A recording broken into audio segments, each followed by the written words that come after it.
نحمده ونصلي على رسوله الكريم اما بعد فاعوذ بالله من الشيطان الرجيم بسم الله الرحمن الرحيم يا ايها الذين آمنوا اذكروا الله ذكرا كثيرا آمنت بالله صدق الله مولانا العظيم وقال الله تبارك وتعالى في شأن حبيبه بسم الله الرحمن الرحيم إن الله وملائكته يصلون على النبي يا أيها الذين آمنوا صلوا عليه وسلموا تسليما اللهم صل على سيدنا ومولانا محمد وعلى آلہ وصحبہ اجمعین۔ معزز سامعین، آپ سب احباب سے آج مخاطب ہوتے ہوئے بہت اچھا محسوس ہو رہا ہے۔ الحمدللہ آپ احباب اپنے گھروں سے، اپنے علاقوں سے نکل کر سفر کرتے ہوئے اور خدا کی زمین پر سیر کرتے ہوئے منزل اپنے ذہن میں رکھتے ہوئے درگاہ اللہ با شریف پہنچے ہوں، یہ بہت بڑی سعادت اور خوش قسمتی ہے۔ الحمدللہ اس سفر کے دوران آپ نے بہت سارے مناظر دیکھے ہوں گے۔ سفر کا حصہ تکالیف ایک اہم حصہ ہوتی ہیں، وہ بھی یقیناً آپ نے محسوس کی ہوں گی، کیونکہ گرمی کی شدت ہے، گرمی کی موسم ہے، تو اس حوالے سے سفر میں یقیناً صعوبتیں پیش آ سکتی ہیں۔ لیکن جب انسان کے ذہن میں ایک منزل ہو، ایک مقصد ہو، اس مقصد کو پانے کی تمنا ہو، تو پھر وہ تکلیفیں، وہ پریشانیاں، وہ ساری انسان کو پریشان نہیں کرتی، بلکہ اس سے اور اس کا حوصلہ بڑھتا ہے، اس کی ہمت بڑھتی ہے اور جذبہ زیادہ بڑھتا ہے۔ تو اس صعوبتیں اور تکلیفیں برداشت کرنے کے ساتھ ساتھ آپ نے خدا کی اس زمین پر بڑے اچھے اچھے نظارے دیکھے ہوں گے۔ اس تپتی ہوئی دھوپ میں اور شدید گرم موسم میں آپ نے اس دھرتی پر، اس زمین پر جس کو اللہ تعالیٰ نے تخلیق کیا ہے، بڑے خوبصورت درخت بھی دیکھے ہوں گے کہ کس طرح وہ اللہ تعالیٰ کی اس دھرتی کو اپنی بساط کے مطابق اس تپتی ہوئی دھوپ سے اور گرمی کی شدت سے بچانے کی کوشش کر رہے ہیں۔ ان درختوں پر کہیں کہیں آپ کو لگے ہوئے پھل بھی نظر آئے ہوئے ہوں گے۔ ان پھلوں میں کس قدر غذائیت موجود ہے، اور جس سے ہم انسان ہی نہیں بلکہ خدا کے پیدا کردہ حیوان، جس میں پرندے اور دیگر جانور آ جاتے ہیں، وہ سب مستفید ہوتے ہیں۔ اور اس کے ساتھ آپ نے لہلہاتے کھیت بھی دیکھے ہوں گے کہ کس طرح وہ کھیت اس شدید گرمی کے موسم میں بھی خدا کی شان ہے، جہاں انسان باہر کھڑا نہیں ہو سکتا، لیکن وہ بڑے نازک اور نرم وہ پودے دھوپ کی شدت کو برداشت کرتے ہوئے وہ کھڑے ہوئے ہوتے ہیں، اور وہ جو اناج ہو یا فصل ہو، جو پھل ہو، وہ اپنے مقررہ وقت پر ان سے دستیاب ہوتا ہے۔ یہ سب اللہ تعالیٰ کی شان ہے۔ اور پھر کبھی بارش بھی ہونے لگتی ہے، اس بارش کی موسم میں پھر کتنی تبدیلی آ جاتی ہے، اور کتنا سکون ہوتا ہے، اور کتنا لطف انسان حاصل کرنا شروع کر دیتا ہے۔ اور اس برستی ہوئی بارش کے دوران یہ بادلوں کا منظر کتنا خوبصورت اور حسین ہوتا ہے۔ ان بادلوں سے جو ایک پانی برستا ہے، وہ کتنا مفید اور مؤثر ہوتا ہے۔ دعا ہے کہ وہ باران رحمت ہو، اس میں کوئی انسان اور حیوان اور دھرتی کے لیے کوئی مسائل اور مصائب پیدا نہ ہو، کیونکہ آج کل یہ بھی سننے میں آ رہا ہے کہ یہ جو بارشیں ہیں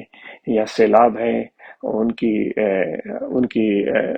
رفتار میں، ان کی مقدار میں اضافہ ہو سکتا ہے۔ تو اللہ تعالیٰ ہر مصیبت اور مشکل سے محفوظ رکھے، اور جو ہم انسانوں کے بس میں ہے ایسی آفات کو آنے سے روک سکیں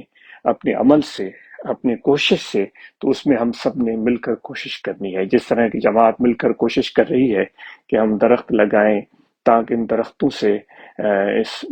دھرتی کا موسم بہتر ہو، اور جس سے انسان ہی نہیں بلکہ جاندار اور خدا کی یہ زمین، پوری کائنات اس سے مستفید ہو، تو یہ کوشش انشاءاللہ جاری رہے گی۔ تو یہ سارے مناظر دیکھے ہوں گے، اور یہ علامت ہے اس چیز کی کہ اللہ تعالیٰ اس دھرتی پر اپنی نظر عنایت فرماتا ہے، اور وہ خود فرماتا ہے کہ دیکھو اے انسانوں، جو زمین میں جو کچھ چیزیں میں نے پیدا کی ہیں وہ کس طرح میری تصویر بیان کرتی ہیں۔ تو آپ جب اپنے گھروں سے نکلے ہوں گے تو یقیناً آپ کے دلوں میں بھی اللہ تعالیٰ کے ذکر اور یاد کا جذبہ موجود ہوگا،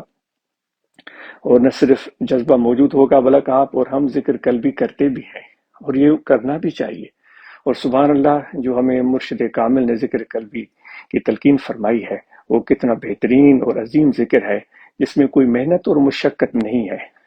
بس ذرا سا توجہ اپنے دل کی طرف کرنا ہے اور دل کے توجہ کو اللہ تعالیٰ کی یاد میں لگانے کی مشق کرنی ہے۔ تو یہ ایک خفیہ عمل ہے، چھپا ہوا عمل ہے، جس کا ظاہری طور پر کوئی ادراک نہیں ہوتا، لیکن یہ تعلق ایسا تعلق ہے جو ذکر کرنے والے بندے کو اس چیز کا ادراک ہوتا ہے، اور جس کا ذکر کیا جا رہا ہے اللہ تعالیٰ کی ذات وہ اس حقیقت کو جان رہی ہوتی ہے۔ حتیٰ کہ بعض احادیث میں تو یہاں تک آیا ہے کہ جو انسان کے ساتھ موجود فرشتے ہیں ان کو بھی اس چیز کا ادراک نہیں ہوتا۔ تو کل قیامت کے دن جب خدا کی بارگاہ میں ایسے انسان پیش ہوں گے اور وہ سارے نامہ اعمال فرشتے اللہ تعالیٰ کی بارگاہ میں پیش کریں گے، تو اللہ تعالیٰ ان سے پوچھے گا کہ کیا اس کا یہی عمل تھا؟ تو فرشتے یہی عرض کریں گے، اے یا رب العالمین، اے میرے پروردگار، جو تم نے ہمیں علم دیا، جو ہم جان سکے، وہ ساری چیزیں ہم نے اس میں نوٹ کر لی ہیں۔ تو خدا ان کو فرمائے گا کہ اس کا ایک ایسا تعلق میرے ساتھ تھا جس کا پتہ آپ فرشتوں کو بھی نہیں ہے، کیونکہ وہ اپنے من میں، اپنے دل میں، اپنے روح میں مجھے یاد کرتا تھا، اس عمل کو میں ہی جانتا تھا، تو آج میں ہی اس کو اجر عطا فرماؤں گا۔ تو یہ بہت بڑی ایک خاص چیز ہے ذکر قلبی۔ تو اس ذکر قلبی کے کرتے ہوئے جب آپ نکل رہے ہوں گے تو کیا آپ نے اس چیز کا احساس اور ادراک کیا ہوگا، جب آپ نے سفر اختیار کیا، کہ جتنی بھی روئی زمین پر چیزیں ہیں وہ سب اللہ تعالیٰ کا ذکر کرتی ہیں۔ تو اس لیے تو کہا گیا ہے کہ کسی بھی چیز کو بلا وجہ ضائع مت کریں۔ جیسے کہ ہم درختوں کو کاٹ دیتے ہیں، ہم ان کی ٹہنیوں کو توڑ دیتے ہیں، ان کے پتوں کو نوچتے ہیں، ان چیزوں کو بلا ضرورت اس طرح ضائع کرنا نہیں چاہیے، کیونکہ جو ہم ذکر والے ہیں اور اللہ والوں کی صحبت یافتہ ہیں، ہمیں ان چیز کا احساس ہے کہ یہ درخت بھی اللہ تعالیٰ کا ذکر کرتے ہیں، ان کی شاخیں، ان کی ٹہنیاں، ان کے پتے، وہ بھی اللہ تعالیٰ کا ذکر کرتی ہیں۔ تو بلا وجہ کسی بھی عمل کو سر انجام دینا جس کا کوئی فائدہ نہیں ہو، تو یہ اہل طریقت کو، اہل دل کو، مرشد کامل کے متعلقین کو زیب نہیں دیتا۔ تو انشاءاللہ یہ بہت اچھا ایک احساس ہے اور اچھا وقت ہے کہ کووڈ کی وبائی صورتحال میں کمی آ رہی ہے اور بہتری آ رہی ہے، اور اس کووڈ-19 کی وجہ سے جو اتنا عرصہ یہ محفل ماہانہ منعقد نہیں ہو سکی، الحمدللہ اللہ تعالیٰ کا کرم ہے اور دوستوں کی محبت، حضور علیہ الصلوۃ والسلام کی فیض اور مرشد کامل کی نظر عنایت سے آج یہ ممکن ہے کہ ہم دوبارہ اس سلسلے کو شروع کرنے کے قابل ہوئے۔ دعا ہے کہ یہ سلسلہ اسی طرح جاری و ساری رہے۔ تو یہ اتنی ساری نعمتیں جس کا ہم ذکر کر رہے تھے، ان نعمتوں کی شکر ادائی ہم پر لازم ہے کہ تاکہ اللہ تعالیٰ کی نعمتوں میں اور بھی اضافہ ہو۔ جب بھی ہم صبح کو بیدار ہوں تو ہم سب اہل ذکر، اہل دل جو مرشد کامل سے محبت رکھتے ہیں، تو بیدار ہوتے ہوئے کم از کم ان چیزوں کو ہم ضرور یاد کریں جو نعمتیں اور احسان اللہ تعالیٰ نے ہم پر کیے ہیں، ان کو ہم ضرور یاد کریں، کیونکہ اللہ تعالیٰ خود فرماتا ہے کہ اگر تم میرے نعمتوں کا تذکرہ کرو گے تو میں تمہارے نعمتوں کا یعنی شکر ادا کرو گے تو میں تمہارے نعمتوں کو بڑھا دوں گا۔ تو ہم اکثر و بیشتر شکایت کی صورت ہی زبان پر لے آتے ہیں، اس کے بجائے ہمیں اللہ تعالیٰ کے نعمتوں کی شکر ادائی زبان پر اور دل میں تو ہر وقت اس چیز کا احساس ہونا چاہیے، تو یقیناً اللہ تعالیٰ کے انعام میں، احسان میں اور اضافہ ہوگا۔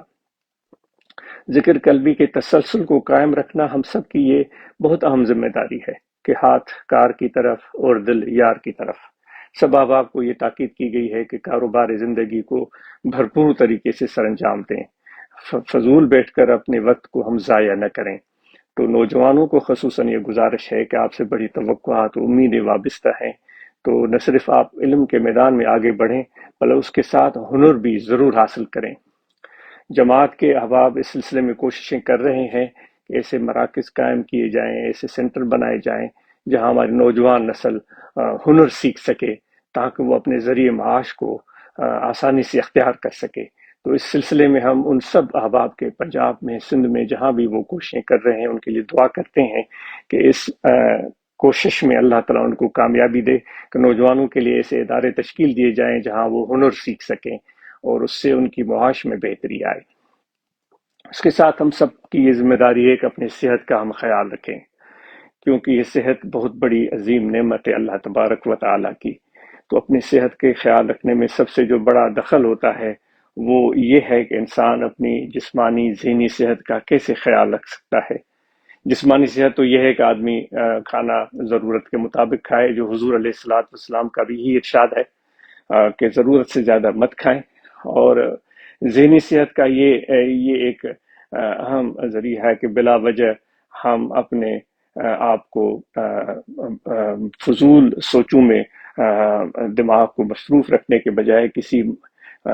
کسی اچھے عمل میں مصروف ہو جائیں، کوئی کام کرنے میں مصروف ہو جائیں، تو اس سے انسان کا ذہن بٹا رہتا ہے اور اس کام کا فائدہ بھی ملتا ہے۔ جو آدمی فارغ بیٹھے رہتے ہیں تو وہ یا تو فضول سوچیں ان کے ذہنوں کو پریشان کرتی رہتی ہیں، پھر وہ بعض اوقات ہم یہ سوچتے ہیں کہ بھائی میرے دماغ پر، میرے اوپر خدا نخواستہ جن چڑھ گیا ہے۔ تو سب سے بڑا جن تو یہی ہے کہ ہم کوئی کام نہیں کرتے، ہم کام سے بھاگتے ہیں، ہم ذمہ داریاں لینے سے کتراتے ہیں، ہم کوئی ٹاسک مکمل کرنے سے کنارہ کشی اختیار کرتے ہیں۔ تو یہ ایک ایسی چیز ہے جس سے ہمارے اندر احساس ندامت پیدا ہوتا ہے۔ ہم بھلے اپنے آپ کو سمجھ رہے ہوں کہ ہمارے اندر کوئی ندامت کا احساس نہیں ہے، لیکن اندر میں احساس ندامت پیدا ہوتا ہے، آدمی بیکار بن جاتا ہے، پھر وہ منفی سوچوں کا شکار ہو جاتا ہے۔ تو اس لیے ہم سب نے اس عمل سے، اس غلط حرکت سے پیچھا چھڑانا ہے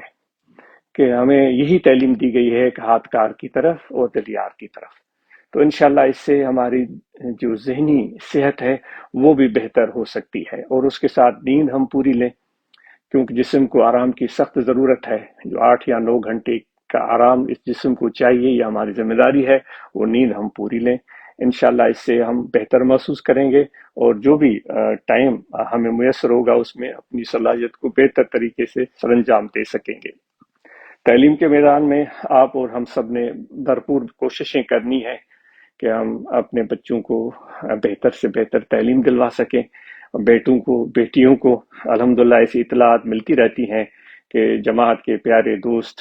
نہ صرف اپنے بیٹوں کو تعلیم دلوا رہے ہیں بلکہ بیٹیوں کو بھی تعلیم دلوا رہے ہیں۔ تو ان سب دوستوں کے لیے دعا ہے کہ ان کے اس عمل کا بہتر اجر اللہ تعالیٰ ان کو عطا کرے، اور ان کے بچے لائق، فائق اور اچھے انسان بن کر اپنے والدین کی، اپنے آنے والے نسلوں کی، اور اس مملکت خدا داد پاکستان کی بلکہ پوری دنیا کی بہتر خدمت سر انجام دے سکیں۔ تو انشاءاللہ تعلیم کے میدان میں ہم کبھی بھی پیچھے نہیں رہیں گے، اور بہتر سے بہتر طریقے سے تعلیم کے سلسلے کو مکمل کرتے رہیں گے۔ تو حضرات خلفائے کرام سے گزارش ہے کہ آپ بھی اس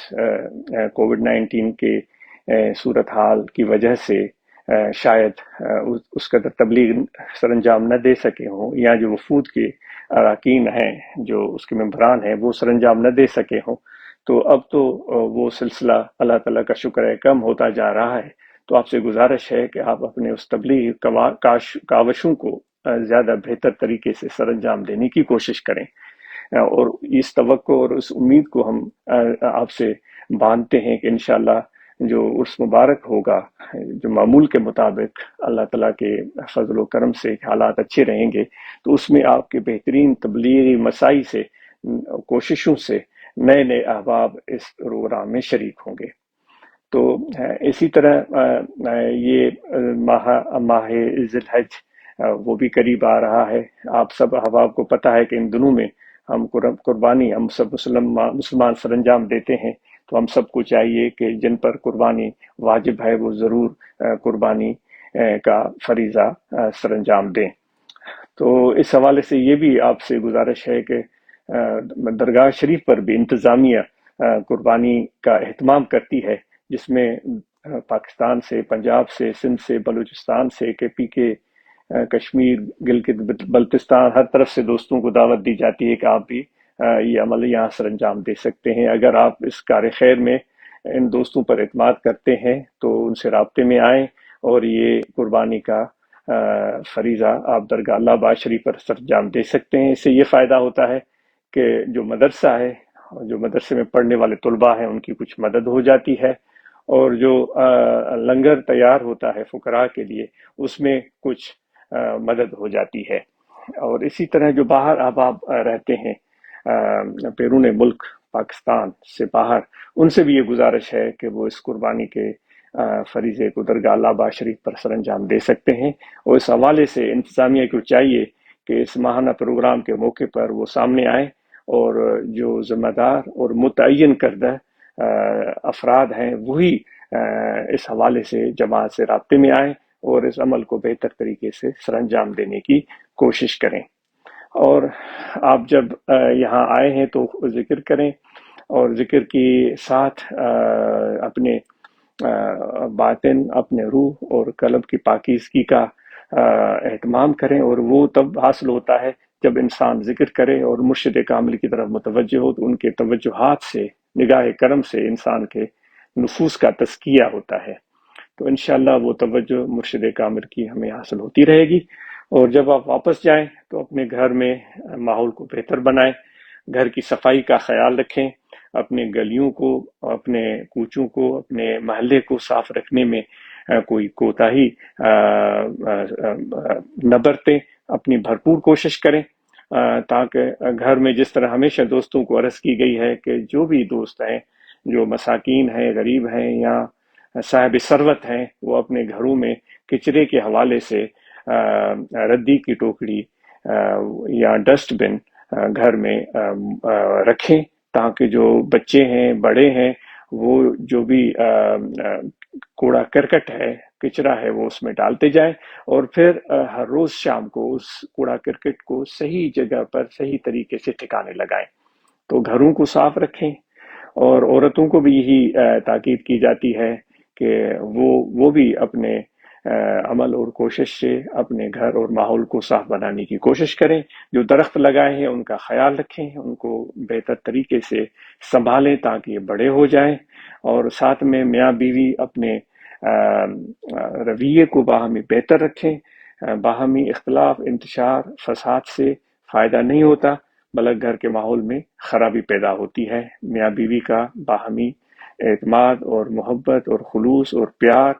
اور بلک میاں بیوی کو پیار کا اظہار کرنا بھی چاہیے۔ میرے آقا و مولا حضرت صلی اللہ علیہ وآلہ وسلم نے اپنے عمل سے اس چیز کو ثابت کیا ہے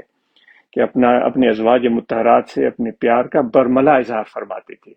اور ان کو آپ بوسہ دیتے تھے، گھر میں تشریف لاتے اس وقت بھی بوسہ دیتے، اور گھر سے باہر جاتے تو اس وقت بھی بوسہ دیتے تھے۔ یہ حضور علیہ الصلوۃ والسلام کا عمل تھا، ہم ان کے امتی ہیں، تو اپنے اس عمل کو بہتر طریقے سے گھر کے ماحول کو بہتر بنانے میں اور اپنے محبت کے اظہار کرنے میں کسی بخل سے ہم کام نہ لیں۔ اور جب گھروں کو واپس جائیں، اپنے فیملی ممبران کو، اپنے گھر کے افراد کو، اپنے بیٹے اور بیٹیوں کو، گھر والوں کو، ماں باپ کو عاجز کا بہت سلام اور دعائیں ان تک پہنچائیں، اور ان سے گزارش کریں کہ ہم عاجز کے اولاد کو، فیملی ممبرس کو اپنے دعاؤں میں یاد رکھیں۔ اور جو جمعیت علماء طاہریہ، جماعت اصلاح المسلمین، روحانی غلبہ جماعت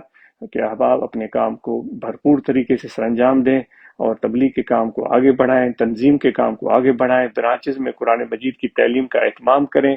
صحت کے حوالے سے بہتر کام سر انجام دیں، وہاں مراقبے کا اہتمام کریں، وفود تبلیغ کے لیے نکلیں۔ انشاءاللہ اس سے ہمارے بہتری اور فائدہ حاصل ہوگا۔ آپ سب کا بہت شکریہ، جزاکم اللہ خیرہ، وما علینا الا البلاغ۔